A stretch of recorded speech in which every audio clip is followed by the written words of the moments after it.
रत्नागिरी जिल्ह्यातील खेड तालुक्यातील तळे बंदरवाडी ते देवघर या रस्त्याची अल्पावधीतच दयनीय अवस्था झाली असून नागरिकांना जीव धोक्यात घालून प्रवास करावा लागतोय।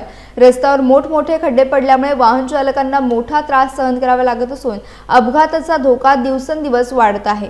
विशेषतः देवघर बंदरवाडी परिसरातील वळणावर रस्ता दोन्ही बाजूनी खराब झाला असून या ठिकाणी अपघातांची शक्यता अधिक वाढली आहे।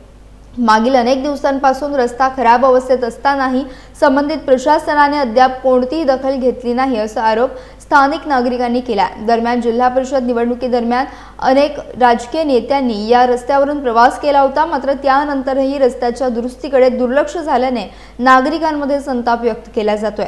सार्वजनिक बांधकाम विभाग आणि ग्रुप ग्रामपंचायत देवघर यांनी तातडीने दखल घेऊन रस्त्यावरील खड्डे भरावेत अशी मागणी स्थानिक नागरिकांकडून करण्यात येते।